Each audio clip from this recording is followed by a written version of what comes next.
Muy buenos días para todos y todas. Estamos en el Gimnasio Municipal número 1, donde se está llevando adelante continúa la campaña de vacunación. Vamos a dialogar con la jefa de enfermería del área programática norte, Isabel Fuenzalía, sobre los pasos a seguir dentro de la vacunación. Bien, contarles y comentarles que a partir del sábado comenzamos la vacunación en la población de la parte de los empleados del Ministerio de Educación, que abarca a nivel inicial, primario y secundario en esta primera instancia. Son los 3 niveles a inmunizar, y que arrancamos el sábado con nuestro primer turno y la primera citación, y continuaremos también durante la semana. En este sentido, de todos modos, se está ultimando algunos detalles, cómo llevar adelante la campaña, en qué momento los docentes se deben acercar a este lugar o donde sea. Sí, perfecto. Ayer tuvimos un Zoom que fue realmente muy interesante con todos los que son supervisores de los distintos niveles educativos, en donde acordamos cómo sería la citación y también que poder trabajar de manera conjunta, y obviamente que guiándonos por la inscripción en el formulario vacunate de cualquiera que quiera recibir la vacuna, pero bueno, también escuchando cuáles son las sugerencias a quiénes vacunar primero, de los docentes o del personal del Ministerio de Educación. Eso es algo muy importante, porque la idea es vacunar a todos, pero como en salud tenemos que ir priorizando de acuerdo a las funciones o la exposición que tienen. ¿Y cómo va a ser justamente la priorización? Bueno, se acordó que se va a arrancar básicamente y respetando lo que venimos respetando en la campaña, que es toda persona que tenga algún factor de riesgo, sí, predisponente a aumentar alguna secuela o provocar alguna enfermedad grave en la persona.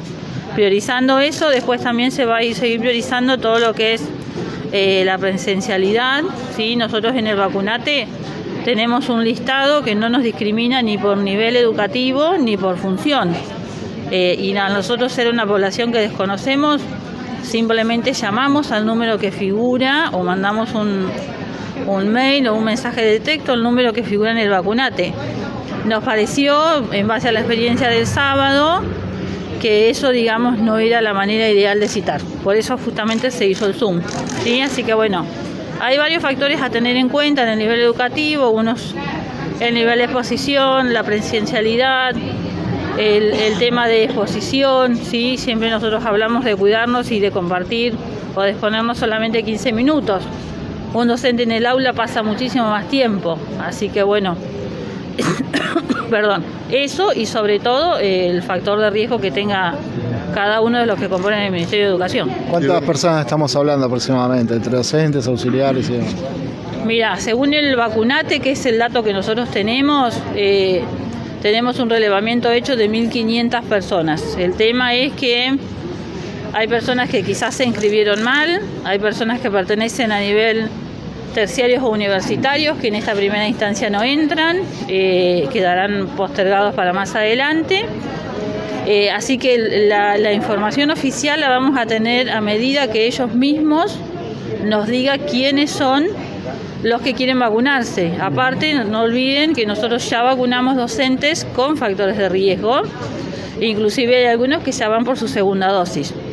Así que ese número lo vamos a tener en esta semana, que ellos se van a poner a trabajar en esos listados y nos van a compartir. O sea que cada escuela debería confeccionar su propio listado de acuerdo a la cantidad de docentes y personas que pueden recibir la vacuna, porque hay ciertas, digamos, normas también con respecto a aquellos que padecieron, por ejemplo, COVID, tienen que esperar 3 meses. Exacto. Una vez que ellos confeccionen el listado, ¿se envía al área programática?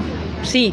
Lo que acordamos fue justamente eso. Vieron que hay determinadas condiciones que es para toda la población en general. El que tuvo COVID debe esperar 3 meses para la vacunación.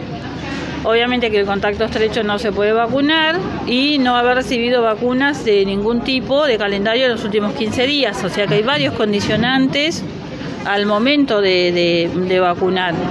Ellos van también a tener en cuenta esto, que fue lo que les dijimos, tengan en cuenta esto.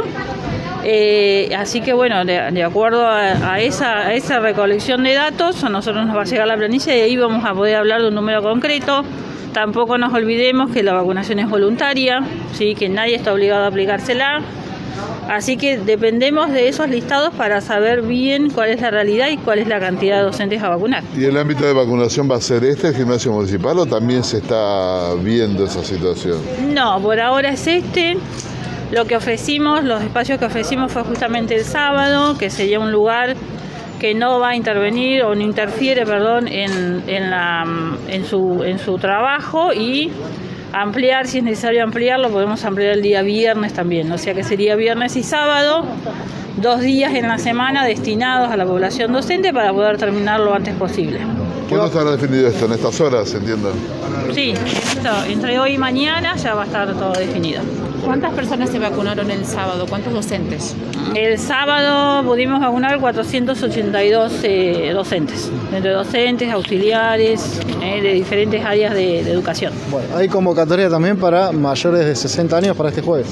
Sí, este jueves decidimos hacer la convocatoria a demanda de 9 a 12 de mayores de 60 años, inclusive los que por ahí se quedó en algún momento en reprogramar el turno, que eso es importante que llegue como información, ¿sí? No es solo ahora el que no pudo inscribirse o el que tuvo algún inconveniente, sino aquel quizás al que se lo llamó para vacunarse y se había aplicado alguna vacuna o estaba enfermo o no se encontraba en la ciudad.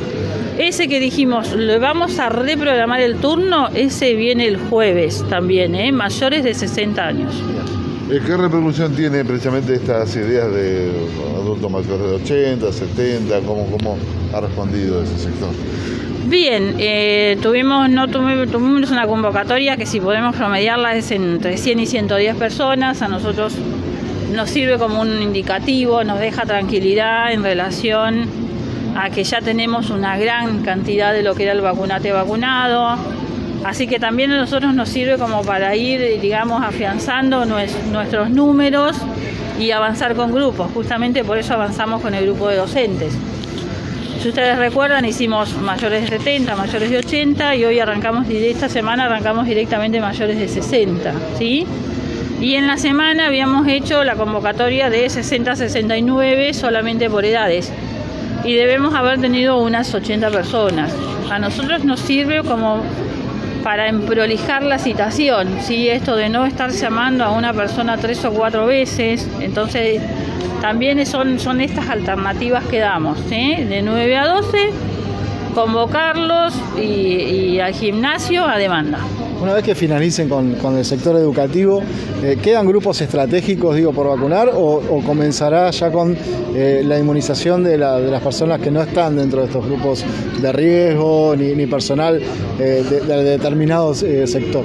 Sí, bueno, factores de riesgo estamos llamando todavía, nos cuesta mucho la convocatoria, sobre todo si tenemos que priorizarla. Nosotros factores de riesgo las fuimos priorizando, como ustedes saben: diabéticos, obesidad, problemas respiratorios, problemas cardiológicos, inmunodeprimidos, muy inmunocomprometidos. Hay otras patologías que quizás no ingresan, así que iremos avanzando. Pero bueno, también es cierto que hay un memo que amplió el grupo, ¿sí? Nosotros tenemos una población a vacunar ahora que no estaba, que son las personas con capacidades alteradas o disminuidas, ¿sí?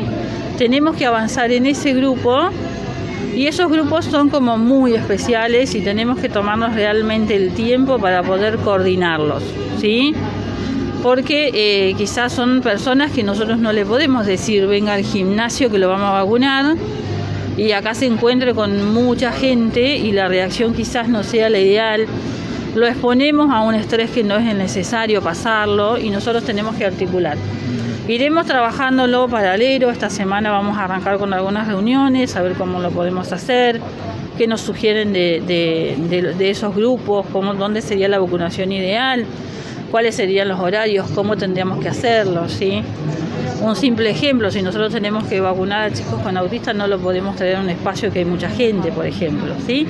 Entonces, esa vacunación a nosotros nos requiere mucha coordinación, que es también lo próximo que tenemos que hacer. pasa con las personas que están imposibilitadas de movilizarse y necesitan justamente por estar en factores de riesgo? Ya la semana pasada se comenzaron a hacer, la semana pasada se comenzó, se hacen domicilios. El mismo grupo que está acá vacunando coordina en el momento y sale con la vacuna y se hace la vacunación en domicilio, se están vacunando. ¿Cuáles son las vacunas que se están utilizando hoy por hoy? Tenemos Sinopharm segunda dosis, completando esquemas, ¿sí? Segunda dosis, Sputnik, solo componente 1, componente 2 por ahora no tenemos. Y AstraZeneca, estamos avanzando con AstraZeneca en todo lo que es segunda dosis de personal de salud y en un número muy reducido de adultos mayores, pero los que han sido vacunados primero, que es allá en febrero.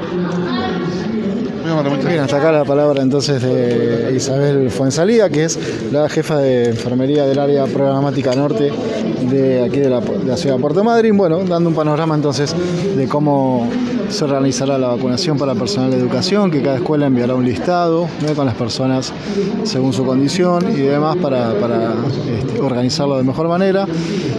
Y la convocatoria para este jueves de 9 a 12 para personas mayores de 60 años que todavía no han sido vacunadas. No hace falta que vengan con turno, vienen directamente aquí al gimnasio municipal y podrán vacunarse, ¿sí? Luego comenzará con las personas con capacidades diferentes, sobre todo capacidades intelectuales, ¿sí?, que han sido incluidas últimamente dentro de los grupos de riesgo, ¿sí? Bueno, es todo por ahora desde acá. Una mañana muy fría en la ciudad de Puerto Madryn, pero con mucho sol, con lo cual esperamos que para dentro de un ratito ya el frío no sea tan importante. Nos reencontramos en cualquier momento a través del diario web y Azul Media 2020. Hasta luego.